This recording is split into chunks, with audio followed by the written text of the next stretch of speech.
हाय हाय हाय, ला रे गुड्डू ला।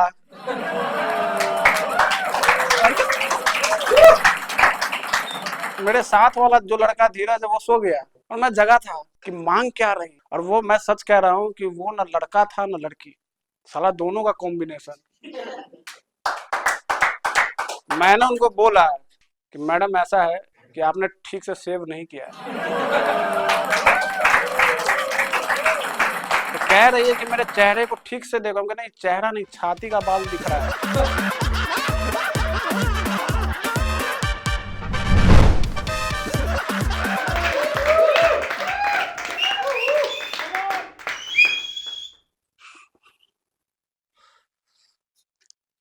कैसे हैं आप लोग? आवाज में आज लग रहा है ताऊ है।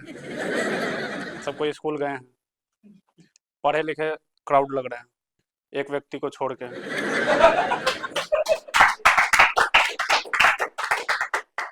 वो मुझे ऐसे घूर रहे हैं जैसे कि अब यहाँ से बाहर निकलेंगे तो बोलेंगे चल अब बेटा हमको स्कूल लेके चल, अब तो तुमको लेकर ही चलना है। मैं जब पहली बार स्कूल गया था तो मैं चौंक गया था कि ये कैसी घटिया जगह है जहां मुझे दूसरे बच्चों के नाक तक खोदने नहीं दिया जा रहा है। मैं जब भी पेंसिल उठाकर बगल वाले बच्चे के नाक में घुसेर रहा हूँ, मैडम आ जा रही है। मेरा हाथ दूसरे बच्चे के नाक के पास पहुंचा ही था कि मैडम ने हाथ थाम लिया। यार ये गलत बात है, गलत बात। हाथ तो आपने थामा है, अब थामा है तो छोड़ना भी मत। पता नहीं मुझे झापड़ जड़ दी। मैं कहा यार 90 के दशक में भी मैडम आप हमको फेमिनिज्म का अवतार दिखा रही हो। मैं अभी जन्मा ही हूँ, कुछ साल आगे बढ़ाई हूँ कि आपने मुझे फेमिनिस्ट का दौर दिखा ही दिया। तो बोल रही है नहीं, पेंसिल किसी बच्चे के नाक में घुसाना गलत बात होता है। तो मैंने उनके उंगलियों में देखा एक कलम फंसा हुआ था, तो मैं उनका उंगली से वो कलम निकाला और मैडम कहीं नाक में दे घुसे। हालांकि सिर्फ कलम घुसाया था, जब निकाला तो उसमें देखा 3-4 बाल कहाँ न कहाँ से आ गए थे। यार तो मैडम ने मुझे स्कूल के बाहर मुर्गा बना दिया। और जिस दिन मैं मुर्गा बना था उस दिन मुझे एहसास हुआ कि सिर के अलावा भी कहीं से पसीना निकलता है। और मुझे इस बात का डर था कि कोई हमसे मेरा लेग पीस ना मांग ले। तभी मैडम को मुझ पर तरस आया और हमको अंदर बुला ली। मुझे बताई कि बच्चों का पहला पाठशाला घर होता है। मैंने इस बात को पूरी तरीके से मान लिया, फिर मैं स्कूल नहीं गया। वो अलग बात थी कि मुझे जबरदस्ती भेजा जा रहा था।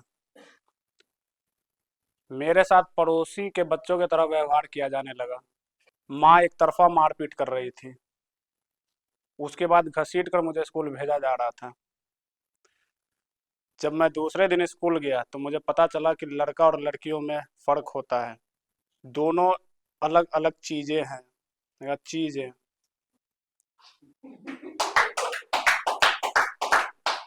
मैं कंफ्यूज था, तो फिर मैं घर गया तो पापा ड्यूटी से आ चुके थे।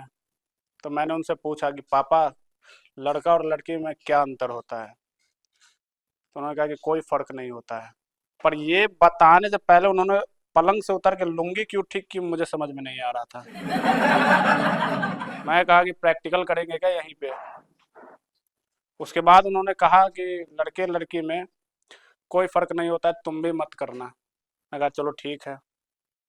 अगले दिन जब मैं स्कूल जा रहा था तो मेरी बहन से मेरी लड़ाई हो गई।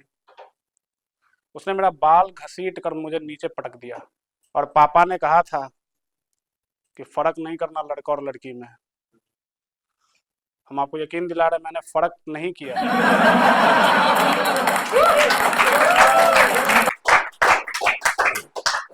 घर के बाहर रखा ईंट उठाया और बहन के पीठ पे दे मारा। पता नहीं पापा बाद में मुझे क्यों कूट गए।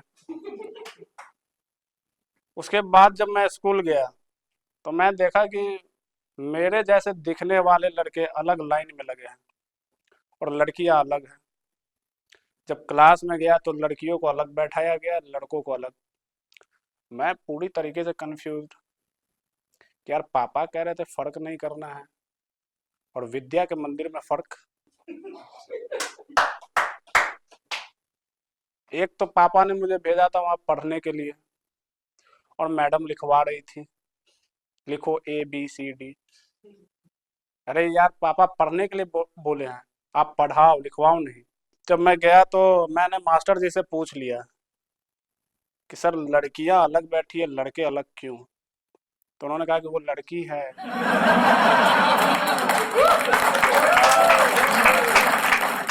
तुम लड़के हो, वो अलग ही बैठेंगी। अब मैं दोबारा घर गया, कहा कि यार पापा आपने कहा था लड़का लड़की में फर्क नहीं होता है, बहन को पीटा तो आप कूट दिए, स्कूल गया तो दोनों को अलग अलग बैठा रहे हैं। तभी पीछे से मम्मी की आवाज आई, और बताओ बे ज्ञानचंद, बड़े ज्ञान के सागर बन रहे थे। फिर फिर मैंने उनसे पूछा कि बताओ सच में क्या अंतर होता है, तो वो मुझे नीच की नजरों से देखने लगे, और माँ के पास दौड़ के गए हैं, और माँ को बता रहे हैं कि मैं इसे कैसे बताऊं कि लड़कियों के पास एक चीज होती है जो इसके पास नहीं है। मैं पूछा क्या? कह रहे खूबसूरती।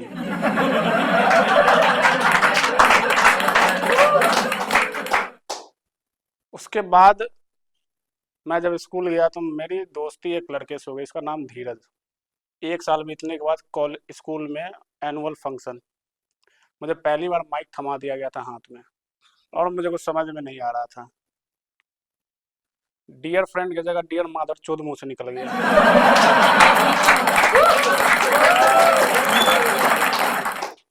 उसके बाद मेरे को पता नहीं, टीचर सर पकड़ के बाल खींचते हुए नीचे उतार दिए। यार ये तो मोलेस्टेशन है ना, वैसे भी लौंडे के बाल जवानी में झड़ जा रहे हैं, आप अभी से कमजोर कर दिए।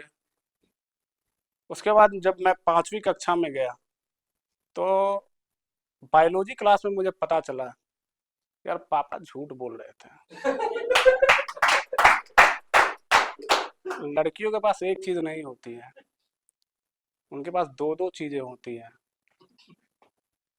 मास्टर जी भी सच नहीं बता रहे। मुझे पता चल गया था कि लड़कियों के पास खूबसूरती के साथ शर्म भी होता है।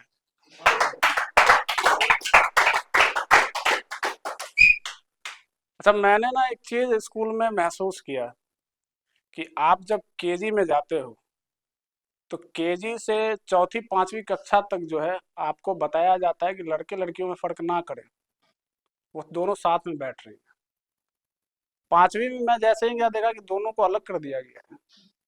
अरे यार ऐसा क्या फूट पड़ा उसमें? उसको अलग बैठा रहे हो, हमको अलग बैठा रहे हो। उसमें भी कई स्कूलों में मैंने देखा कि लड़कियों को आगे बैठा रहे हैं और हमको पीछे। अब पीछे से क्या फोकस करें? 12वीं तक यह सिलसिला चालू रहा, हम लौंडों को पीछे बैठाया गया। तब मुझे एक चीज एहसास हुआ कि क्यों लड़के किसी लड़कियों को पीछे से पहचान जाते हैं।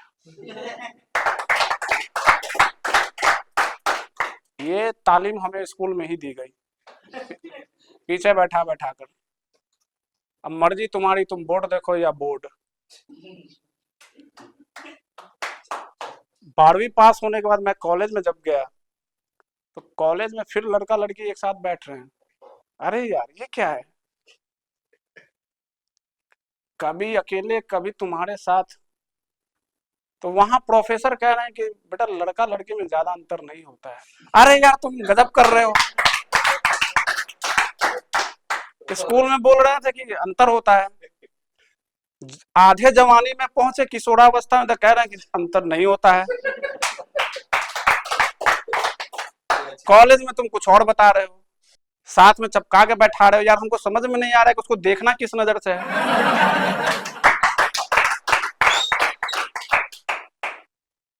फिर जब कॉलेज के बाहर आया तो देख रहा हूँ कि यार मेट्रो वगैरह में अलग कुर्सियां बनी हुई है लड़कियों के लिए।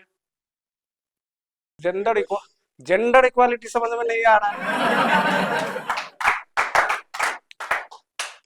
कॉलेज पास आउट होने के बाद मुझे एक चीज और पता चली कि भैंचो लड़के और लड़कियां के अलावा भी कोई तीसरा लिंग है। ये समाज अलग ही धुन में चल रहा है। हमें तो बताया गया था स्त्रीलिंग पुल्लिंग, यहाँ कोई और भी लिंग है। मतलब 15-16 साल हमसे सिर्फ झूठ ही कहा गया, और तीसरा चीज कि हमसे एक बड़ा राज छुपाया गया था। मास्टर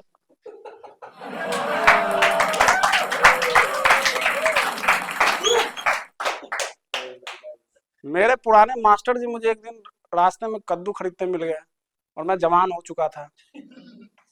क्योंकि मास्टर जी ने एक और बात कही थी कि जब बाप का जूता बेटे के पैर में आ जाता है तो वो दोस्त हो जाते हैं, और मेरे तो आ चुके थे।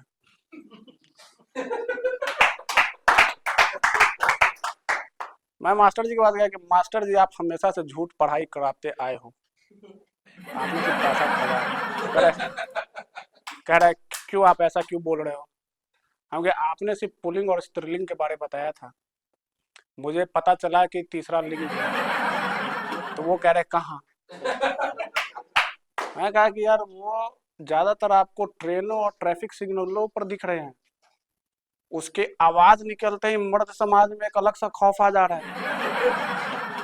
अगर आप ट्रेन में सफर कर रहे हो उसका आवाज आ जाए तो दिन में ही मतलब देश के युवा सो जा रहे हैं, पर मैं नहीं सो रहा था। मुझे देखना था, जानना था, तभी उधर से आवाज आया, हाय हाय हाय ला रे गुड्डू ला।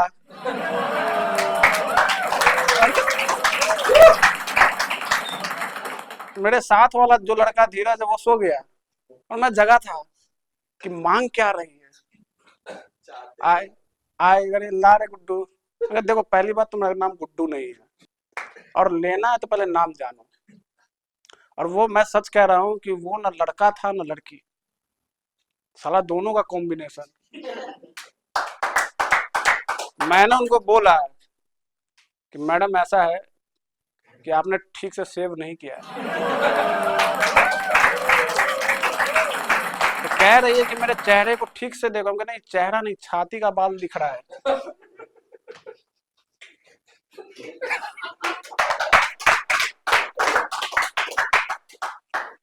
फिर वो बोले कि तू पैसा देगा या मैं अपना कुतुब मीनार दिखाऊं? सच बता रहे, वो बोली हमको ऐसा ही कि तू दे रहा है कि नहीं, या मैं अपना कुतुब मीनार दिखाऊं? अब मैं सोच रहा हूँ बहन, कुतुब मीनार तो दिल्ली में था यार। इसके इसके वो साड़ी उठाने जा रही है, इस साड़ी में कुतुब मीनार कहाँ से आ गया? मैं कहा कि मैं पैसे दूंगा, पर मन में एक लालसा जग गई कि अब तो इसका देखना है कि है।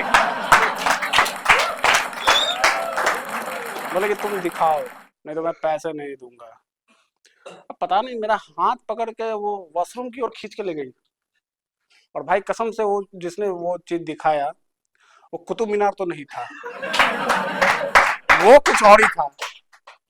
और वो देखने के बाद, हम हकीकत बता रहे हैं आपको, उसके बाद उसका आवाज सुनते ही मुझे भी ऑटोमेटिक नींद आ जाती है।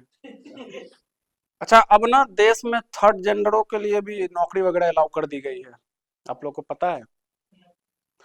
अब मैं यह सोच रहा हूँ कि वो काम करेंगे या फिर लाड़े गुड्डू ला, मेरा तनख्वाह ला, ये करेंगे। खैर मैं उसकी बुराई नहीं कर रहा हूँ, नहीं तो एक्सल के पास पहुंच जाएंगे वो लोग।